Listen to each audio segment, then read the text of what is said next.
El día de hoy les voy a contar de cómo Escocia decidió expandirse, pero no sabiendo que en realidad estaban conquistando su propia desgracia y cómo esto afectó negativamente en la continuidad del reino. Vamos a remontarnos a los finales del siglo XVII, un periodo que estaba siendo bastante desafiante para Escocia. La economía del país era pequeña, con limitadas exportaciones, y se encontraba en desventaja con respecto a las grandes potencias de Europa, en un contexto de tantas incertidumbres comerciales, aumentos de aranceles y grandes rivalidades comerciales. Escocia era incapaz de protegerse de estas guerras comerciales. Además, el reino poseía una marina de guerra insignificante y no comercializaba mercaderías de lujo, sumado a una crisis agraria debido a malas cosechas, que trajo inevitablemente la hambruna al pueblo,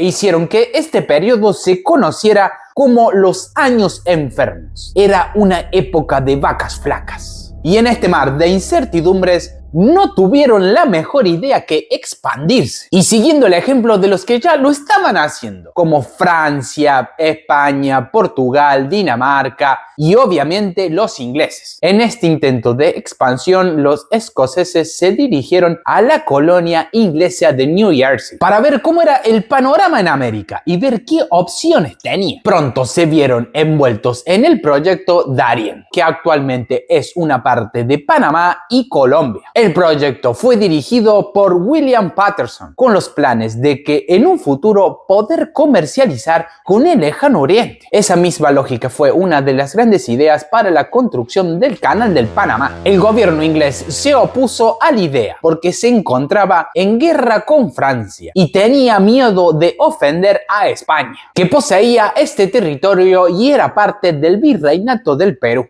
Digamos que ya tenía sus propios problemas y no necesitaba de más. Y en consecuencia de esto, los inversores ingleses fueron forzados a retirarse del proyecto. Los escoceses retornaron a Edimburgo convencidos de que querían tener el control de Darien. Lograron recaudar 400.000 libras esterlinas, que eso era un montón de plata por aquel entonces. En ese momento no existía tanta inflación y estamos hablando aproximadamente del 50% del total de la riqueza de Escocia. Pero según Guille, contanos un poco de cómo era el territorio que estaban pensando colonizar. Se trata de una zona en donde los ríos estaban cerca de su desboronamiento, repleto de inmensos pantanos, selvas casi impenetrables, permanentes lluvias torrenciales, que para los colonizadores españoles era todo un misterio y un problema sin solución. Y no es que estaban ajenos a su existencia. En sus vilas se escribieron las primeras palabras de la colonización española. Los informes decían que se encontraba entre dos mares, el del sur y el del norte, que por sus quebradas corría oro como agua, que sus habitantes eran hostiles, que en sus pantanos se escondían esclavos africanos, que preferían la incertidumbre del terreno a la certeza de sus amos, en donde llegaban para esconderse los corsarios y piratas del Caribe, en donde en sus bahías era muy frecuente ver navíos con buscadores internacionales de fortunas y aventureros, un lugar en donde sus habitantes y frecuentadores de la zona se sentían alejados de todo y en donde podían dejarse llevar por sus instintos más primitivos. Con el paso de los años, desde las frías alturas de las montañas, se prefirió no saber nada de sus mosquitos, sus fiebres y sus luchas,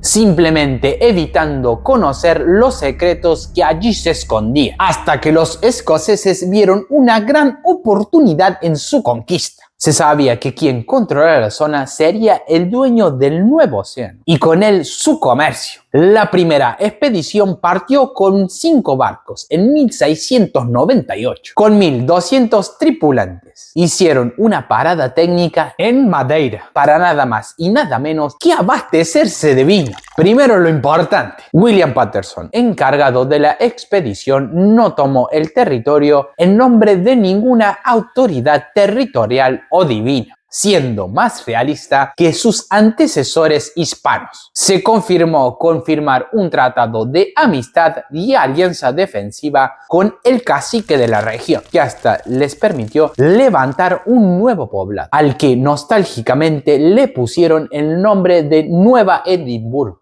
La agricultura resultó ser muy difícil. Las tribus locales, a pesar de ser amigables, no estaban dispuestos a comprar peines y otras baratijas que ofrecían los colonos. Pero con el inicio del verano llegaría un problema muchísimo mayor: el principio del fin. Llegaron las enfermedades tropicales de las cuales los colonos no estaban preparados, causando un gran número de muertes. La mortalidad aumentó considerablemente, llegando a la alarmante cifra de 10 colonos por día, a pesar de la atención y asistencia de los locales. Mientras tanto, el rey Guillermo III había dado explícitas instrucciones de no proveer ningún tipo de ayuda o suministro a los colonos escoceses, a fin de evitar la ira del Imperio Español. En 1699, a tan solo 8 meses de haber comenzado la expedición, los colonos ya habían abandonado la región de Darien. Sin embargo, antes de que los sobrevivientes pudieran llegar a sus tierras y advertir de los peligros y dificultades que allí se encontraban,